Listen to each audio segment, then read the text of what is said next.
Jamais nous délivre.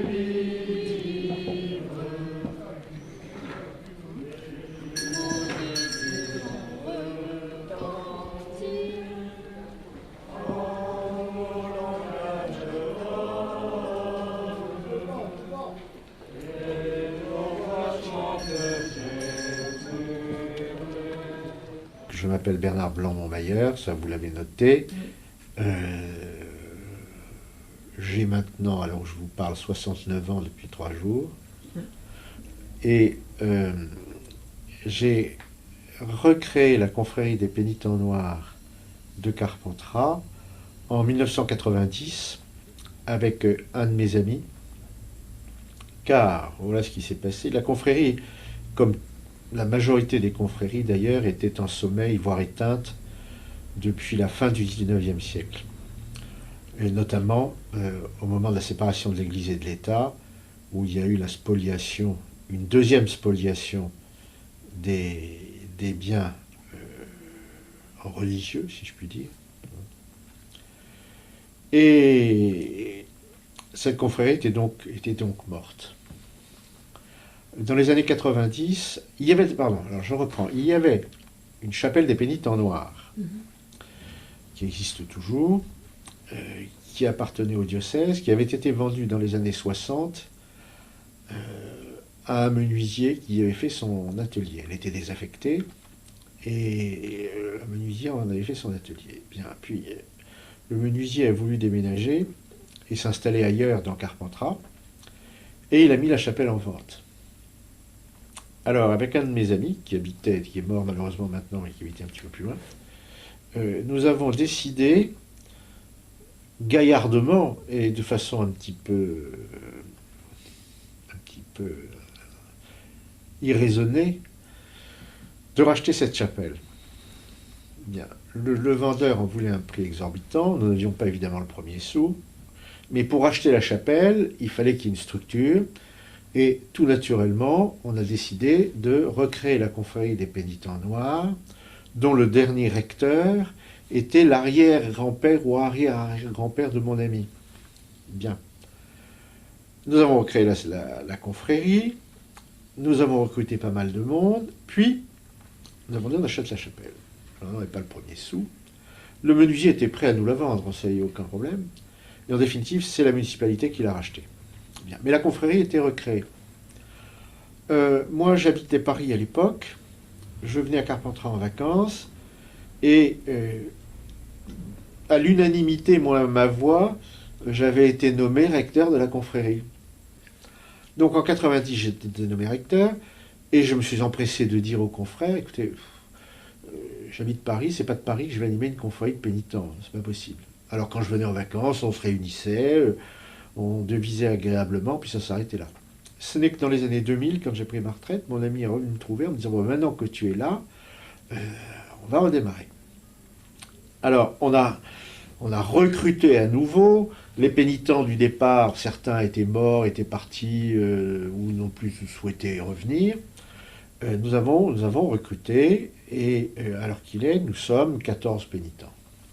Nous avons décidé d'animer 2 choses. D'une part, une adoration du Saint-Sacrement, suivie d'une messe le 3e mercredi de chaque mois, puis, et d'autre part, d'accompagner les défunts au cimetière, si les familles des défunts le souhaitent. Parce que, malheureusement, on constate que les gens ne vont plus à l'église que pour les mariages et les enterrements. Il faut savoir ceci, c'est que les confréries de pénitents ne sont en aucun cas des ordres religieux, pas du tout un ordre religieux. Ce sont des laïcs qui essaient d'être de bonne volonté pour, encore une fois, aider la veuve, l'orphelin, le déshérité, le pauvre, les prisonniers. Et la confrérie des pénitents noirs de Carpentras a ceci de particulier, c'est qu'étant jumelée à une confrérie italienne de l'église Saint-Marcel à Rome, elle jouissait du privilège d'obtenir la grâce d'un condamné à mort par an. Alors, cette grâce était au départ limitée à Carpentras.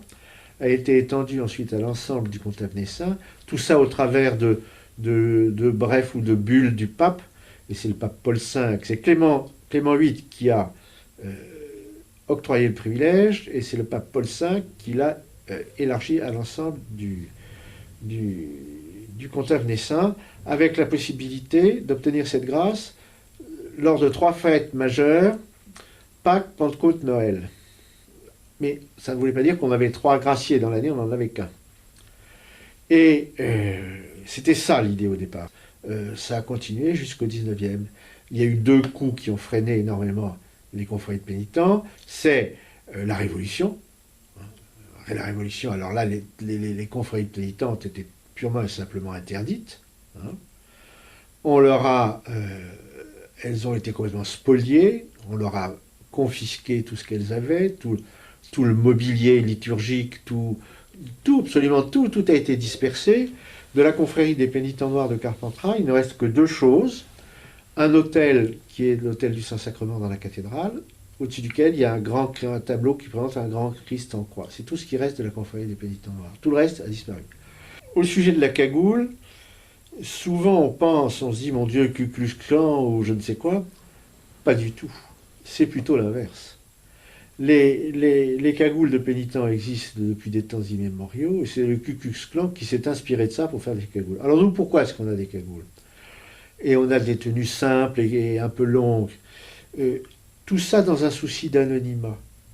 Parce que les pénitents se recrutaient à l'époque, et continuent toujours d'ailleurs, à se recruter dans toutes les classes sociales.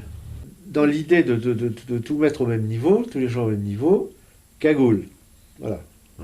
Alors on l'a, sur nos robes, on a la cagoule. De temps en temps, pour s'amuser, on la met, mais c'est très inconfortable, parce qu'on a 2 petits trous là, il y a plein d'angles morts, et s'il y a une crotte, on va marcher dedans, ça c'est clair. Et au départ, les confréries étaient essentiellement laïques, et puis au fil du temps, elles se sont rapprochées de l'Église, mais étant très liées à l'Église, bien qu'étant très liées à l'Église, on est complètement indépendants. D'ailleurs, toutes les confréries sont indépendantes les unes des autres. Il y a une autorité supérieure qu'on appelle la maintenance, qui est un petit peu l'organisme centralisateur de toutes les informations, de tout ce qui peut se passer dans les confréries, mais qui en aucun cas n'interviendra dans la gestion des confréries. En aucun cas. La maintenance, qu'est-ce que c'est? C'est la réunion de l'ensemble des confréries de France qui a lieu une fois par an. C'est une réunion tournante. Un jour, ce sera à Avignon, l'année d'après à Aix, l'année suivante à Montpellier, cette année, c'est à Carpentras.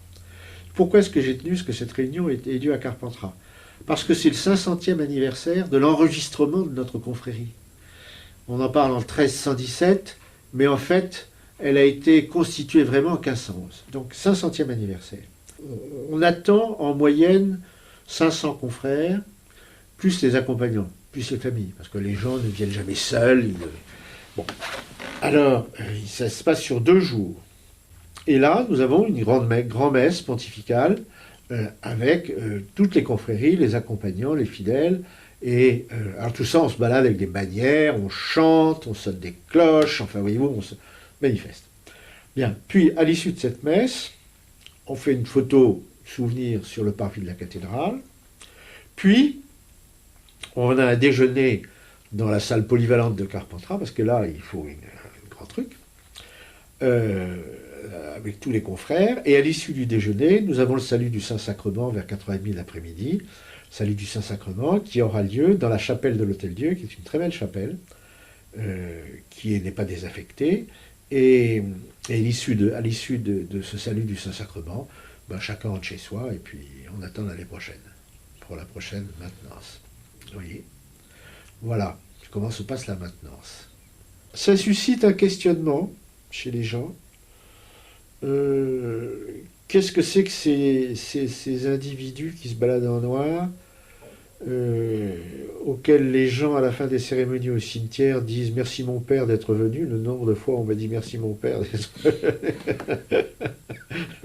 La première fois, ça m'a fait pas sursauter, ça m'a fait. Maintenant, j'ai l'habitude. Parce qu'on me dit toujours un petit mot. Moi, j'essaie toujours de dire un petit mot aux familles. ce que je sais, ce que je sens, je ne le sais pas, mais je sens qu'il y a chez certains pas de l'hostilité, mais une petite méfiance.